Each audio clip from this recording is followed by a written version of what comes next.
Senador Gustavo Petro, buenos días, bienvenido a la W. Buenos días, Julio, ¿cómo está usted? Escuchando esta terrible fotografía de esta guerra que no para, senador Petro. Sí, alcancé a escuchar las últimas palabras de doña Belkis. No tengo el conjunto de la entrevista, pero lo que alcancé a escuchar es que, siendo miembros de una sección especializada que se llama antiexplosivos, no tenían que eso es lo dramático, María Camila. Los vestidos Desde hace 3 meses, dice la señora Belkis. Es muy grave, no solamente los uniformes, sino que el robot estaba dañado. ¿Usted se imagina, senador Petro, unos tipos que le ponen el pecho a salvarle la vida a los demás sin equipo? Pues me corresponde, Julio, discúlpame, porque obviamente usted ha hecho una entrevista donde el dolor está allí a carne viva por los hechos, pero a mí me corresponde un tanto es mirar a través de ese dolor qué es lo que está detrás, que lo produce, no solo en la persona humana, sino en las políticas del Estado, del gobierno, las circunstancias que llevan a este tipo de situaciones en general. Y eso suena un poco más frío, pero hay que hacerlo, porque si no, todos los días usted se dedicará, y sus compañeros y compañeras de trabajo, a seguir este tipo de situaciones que ocurren permanentemente en el país y a diario.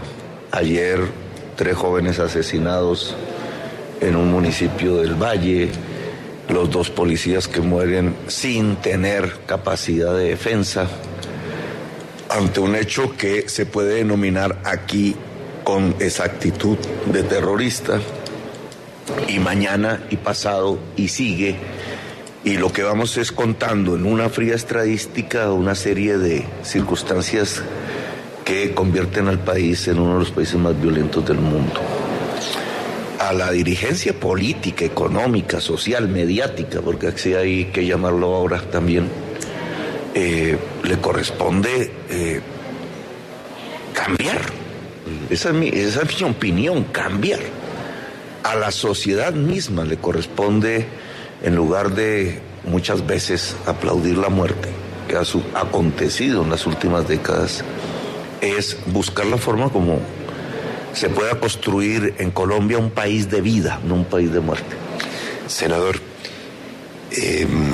lo hemos querido invitar hoy porque pues usted ya está acostumbrado a ganar en todas las encuestas, pero usted no se ha querido dejar distraer por las encuestas, porque esa es una foto de hoy y no sabemos qué pase mañana. Pero tenemos muchos comentarios. Juan Pablo va a escoger algunos de nuestro numeral de hoy, que es primera tendencia, ¿no, Juan Pablo? Sí, señor, y ya son más de 2.000 trinos que tenemos desde las 5 de la mañana. Todo tipo de preguntas. Pero yo quisiera, a propósito de este sitio en que estamos, que es un desarrollo de mercado orgánico con productos de los campesinos y artesanos de la industria comestible de Colombia. Usted aquí va a encontrar todo orgánico, pero hecho en Colombia, ¿no? O sea, con el esfuerzo de ese microempresario que tiene que enfrentarse a las grandes superficies. Y usted lo ve aquí, en una superficie muy respetable, en donde en este centro comercial mucha gente puede estar diciendo: uy, qué susto que gane Petro. Y si gana Petro, ¿nos cierran esta vaina? Yo quiero que usted le hable a los señores de Hacienda Santa Bárbara y les diga a los proveedores orgánicos de este país, ¿qué les va a pasar si Petro es presidente? ¿Estos mercados se acaban? Mercado orgánico se llama no quiero transitar del primer, digamos, quisiera más bien transitar del primer tema doloroso a este que usted me pregunta, más económico. Y más frívolo. Todo eso está relacionado. Hay una tesis que dice que en la base de los procesos políticos, culturales de una sociedad está la economía. Entonces, de economía siempre hay que hablar, siempre. Y olvidarla es un error fundamental en cualquier análisis, pero Yo quisiera ver este tema de la policía, en general, de la política de seguridad, digamos, porque Bueno, pero vamos a la policía otra vez porque... me la pregunta después, ¿vale? El presidente habló sobre la policía y le echó un indirectazo. Pero yo creo que usted le responda en un minuto a los señores de Santa Bárbara. Si Petro es presidente, ¿este mercado hay que cerrarlo? No, mira, los mercados no se cierran el mercado en general. El mercado en general, y estamos en una sociedad no de mercado, sino con mercado, que es diferente. Seguirá siendo una sociedad con mercado, porque el mercado nos ayuda, no garantiza, ayuda a asignar recursos, a construir algunos objetivos de política pública fundamentales, pero no nos resuelve todo. Y sobre todo no nos resuelve lo que tiene que ver con los derechos de la gente. Entonces, aquí en concreto... Usted no lo interviene ni lo cierra. No, y en Hacienda, ni ni ninguno. Ah, bueno, Alberto. Siguen mis mercados orgánicos, ya. Es que mire, pero es que además, chitos orgánicos. Además, yo soy fan de todo esto. Tú eres fan. Si miras mi programa, lo lees o lo escuchas por ahí en los debates que tenemos, yo estoy proponiendo aumentar la producción nacional, en primer lugar. Entonces, ¿eso qué produce en el mercado? Vamos a poner Hacienda Santa Bárbara. ¿Qué sucedería en Hacienda Santa Bárbara si nosotros aumentamos la producción nacional, tanto industrial como agraria? Pues que más productos de los que se venden en la Hacienda Santa Bárbara serían made in Colombia que made in China y otros. Ese es el cambio. No que Hacienda Santa Bárbara se cierra, sino que vende más productos nacionales. Entonces, vamos a preguntar ahora, ir averiguando qué porcentaje de lo que hay aquí es nacional. Eso sería interesante. Es importado, ok. En lo agrario, fíjate, porque hemos puesto un tema en discusión desde hace años, pero se vuelve cada vez más importante, que es la crisis climática. La crisis climática en agricultura determina, primero, que las tierras fértiles deben ser usadas fundamentalmente para producir alimentos. Y estamos exactamente en un mercado de venta de alimentos. Es decir, en mi política mercaorgánico tendría una enorme oportunidad. 2, la crisis climática enseña que si queremos adaptarnos y defendernos de ella, no solamente hay que producir alimentos, sino alimentos en donde no se use para su producción petróleo, carbón, etcétera. Y entonces aquí estamos en mercaorgánico, que precisamente debe estar haciendo, no me meto ya en las intrínculas, los detalles gerenciales, pero debe estar haciendo un esfuerzo por vender productos alimenticios sin químicos, sin combustibles fósiles. Así que si alguien se beneficiaría de la política que propone la Colombia Humana y el Pacto Histórico hoy, es mercaorgánico. Hacemos una pausa y regresamos con Gustavo Petro. Vamos a hablar de política energética, vamos a hablar de la policía. Y fíjense ustedes, bueno, esto se salvó, ¿no, Alberto? Es que me llama mucho la atención que con el ruido y el escándalo que se armó de que unos empresarios estaban comiendo con Petro y que lo almorzaron con Petro en un restaurante, le preguntan todos la misma vaina. Óigame, doctor Petro, si usted gana, a nosotros, ¿cómo nos va en esta película? ¿Va a cerrar los bancos? Sí, porque ese es el efecto automático de ganar la encuesta. Y sobre todo en la publicidad negativa, en política de todo el mundo. Sí, bueno, eso ya hace parte del juego. Sí, por un lado, el miedo, qué horror que ganan. Y por el otro, el de que cómo nos va a ir en el caso de que usted gane.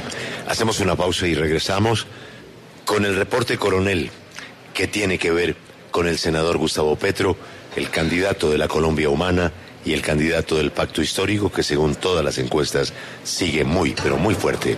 Escuchan la W desde Mercaorgánico, que le gusta a Petro. Para vender. ¿Cómo le parece, senador Petro? Y usted que textualmente pasa su vida de tienda en tienda, oyendo a la gente, no tomando cerveza. Me gusta la cerveza. ¿Sí? Sí. Es una delicia. No. Tenemos 400 testimonios de miles de tenderos, que ese sí es el microempresario por excelencia. Sí. Llevan 15 días, un mes, 2 meses sin recibir cerveza. No tenemos la razón oficial de qué está pasando, pero le llega a la gran superficie, a la gran bodega, le revende al tendero, pero se la tiene medida, acaparada, y los están reventando. Si usted fuera presidente de Colombia hoy, ¿qué haría con semejante denuncia que incluye a miles de pequeños empresarios? Sí, otra vez un tema concreto que podemos mirar a través del programa presidencial. La cerveza usa un insumo fundamental, la cebada. La cebada en Colombia se dejó de producir. Solo hay unos pequeños campos sobrevivientes. ¿Por qué se dejó de producir? Porque importamos una más barata, de menor calidad que la que había en Colombia, de granos, de harinas que se llaman blancas, con menos nutrientes, y esa es la que se usa pues para el pan que consumimos y para la cerveza que se produce en Colombia. El mundo entró en una crisis de contenedores porque Estados Unidos no los produce, se concentraron en China, las cadenas de abastecimiento entraron en crisis, por eso si usted va a comprar un carro no le llega al otro día.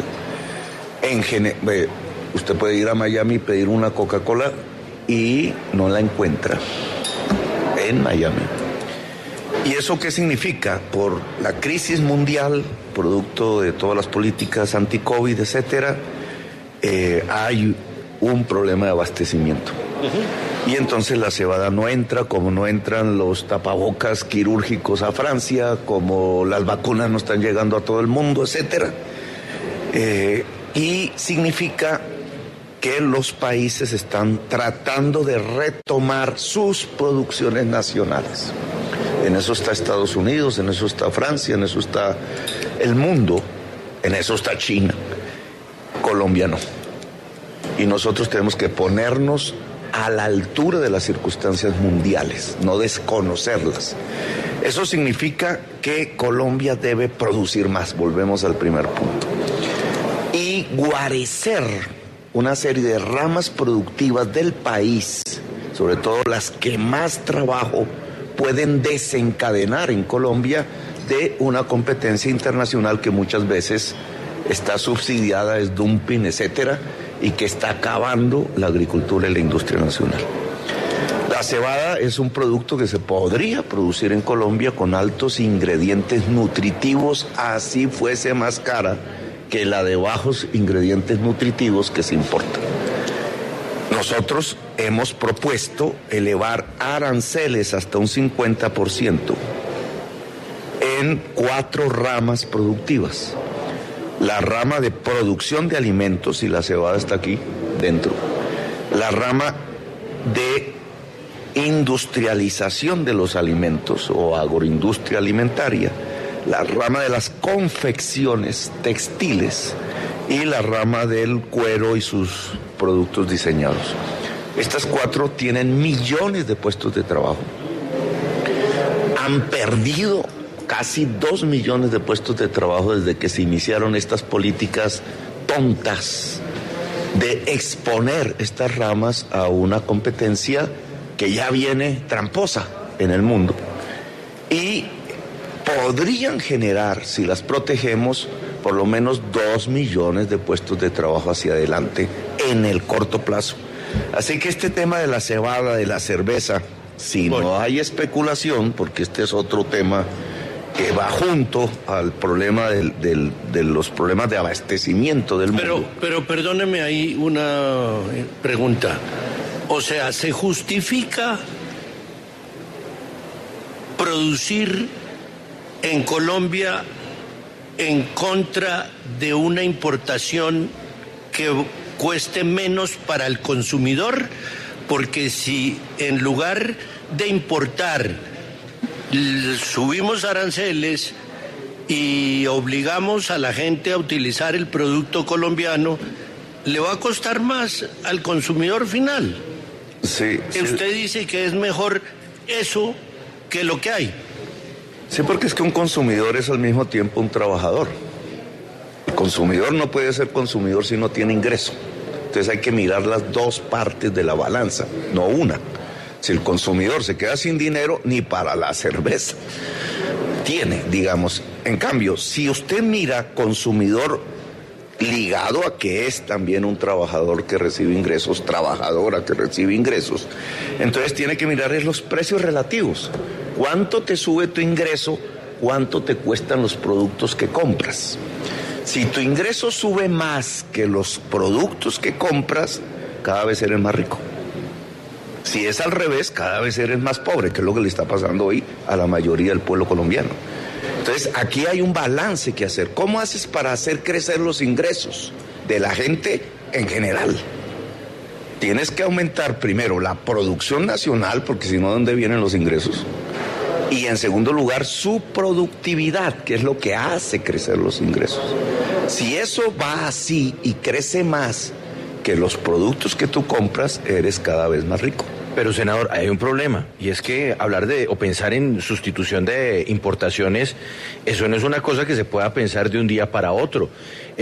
No más el tema de la cebada, se necesita todo un proceso para que vuelva a haber una producción que pueda sustituir lo que se está trayendo de otros países. Pero si hablamos de nivel industrial, el solo hecho de montar una planta, eso no se hace en 6 meses, ni en un año, en muchos casos ni siquiera en 2.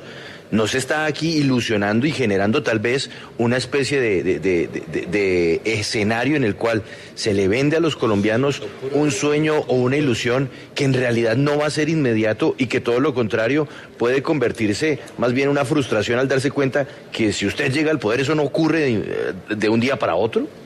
Sí, usted tiene razón que no es de un día para otro. Yo no estoy diciendo que sea de un día para otro. Y no me confundan con eso, porque no es lo que yo estoy proponiendo. De sustitución inteligente, ojo con esa palabra, de importaciones, venimos hablando en Colombia desde 1968. La CEPAL. Teóricamente es lo que se llama la escuela de la CEPAL de Raúl Prebisch. Para los oyentes, no es un castrochavista, es un economista muy capitalista él, chileno. Murió uno de los grandes pensadores de la economía latinoamericana, y en Colombia el presidente que trató de aplicar eso a fondo se llamó Carlos Lleras Restrepo. Y es en los gobiernos de los Lleras, me refiero a los abuelos, tíos abuelos, no al presente, es los gobiernos que más produjeron la base industrial de Colombia, los que mejor establecieron la base industrial de Colombia gracias a esa política de sustitución de importaciones. Lamentablemente el país, muy tontamente, por parte de sus élites económicas y políticas, decidió, ahí sí de la noche a la mañana, acabar con esa política y abrir los mercados. De una manera poco inteligente, que ningún país del mundo hace en realidad. Y eso nos ha llevado a estas circunstancias de destrucción del aparato productivo nacional. Hay que recomponerlo, obviamente es un proceso, pero ese proceso comienza con un hecho, incluso con un mensaje desde este momento.